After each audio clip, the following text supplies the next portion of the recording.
এবারের Valentine's data আমাদের কাছে অনেকটা অন্যরকম আর একটু স্পেশাল।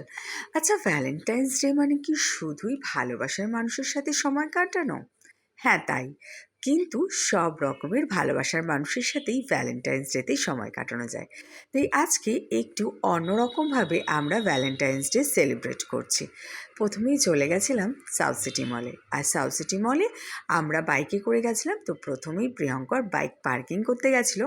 আর এখানে দৃশ্যটা অসাধারণ লাগছিল, তাই ভাবলাম তোমাদের সাথে একটু শেয়ার করি। তারপরে আমরা পৌঁছে গেলাম আর একদম চলে গেলাম ঠিক ফুড কোর্টে।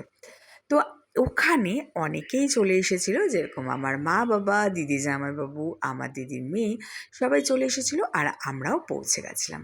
তারপরেই খাবার অর্ডার করে দিয়েছিলাম, কারণ আমরা দুপুরে কিছু না খেয়েই চলে গেছিলাম।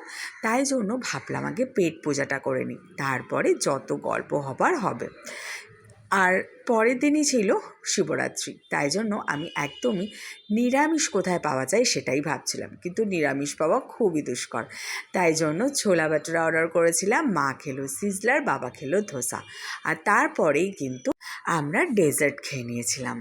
আর তারপরে অনেক গল্প করলাম আর অনেক ফটো তুললাম। এখানে একটা সেলফি জোন করেছিল, তো সেখানে আমরা ফটো তুলে নিলাম কাপলরা। আর আমি তো একটু নিজেরও ফটো তুলেছি, সেগুলো অবশ্যই তোমাদের সাথে কোনো এক সময় শেয়ার করব।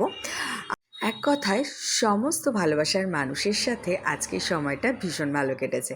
আর তারপরে গল্প করছিলাম, গল্প করতে করতে দেখো প্রিয়ঙ্কর এখানে হট চকলেট নিয়ে এসেছিলো। হট চকলেটটা কিন্তু সত্যিই খুব হট ছিল, সবার ভীষণ ভালো লেগেছিল, খুব ভালো খেতে ছিল। কিন্তু একটা কথা বলবো, যারা সাউথ সিটি মলে গিয়ে এই হট চকলেটটা ট্রাই করবে তারা কিন্তু অবশ্যই একটা করে দুজনে খেও, কারণ এটা ভীষণ ভারী একটা জিনিস। এটা যদি একা একজন খায় তার খুবই হেভি লাগবে। তো সেই জন্যই একটা কিনে দুজন মিলে শেয়ার করে খেলে কিন্তু সবারই ঠিকঠাক থাকবে। আর তারপরেই আমরা বেরিয়ে পড়লাম। প্রায় 4-5 ঘন্টা আমরা ওখানে সময় কাটিয়েছিলাম। আর সেই জন্যই তো সাউথ সিটি মল যাওয়া, যাতে অনেকক্ষণ বসে আড্ডা মারতে পারি। আর তারপরে বাইরের এখানে ফুলের যে জায়গাটা ছিল, সেই জায়গাটা আমার এত ভালো লেগেছিল যে আমি একটু দাঁড়িয়েই পড়েছিলাম। এমনিতে ফুলে আমার একটু অবসেশনই আছে বটে। তারপরে প্রিয়ঙ্কর পার্কিং থেকে বাইক আনতে গেল আর আমরা অনেকক্ষণ ধরে এখানে ওয়েট করছিলাম। তো তারপরেই বাড়ির দিকে সবাই মিলে রওনা দিলাম। ভিডিওটা কেমন লাগলো অবশ্যই কিন্তু কমেন্ট করে জানিও তোমরা। আবার দেখা হবে অন্য কোনো ভিডিওতে। আজকের মতো টাটা।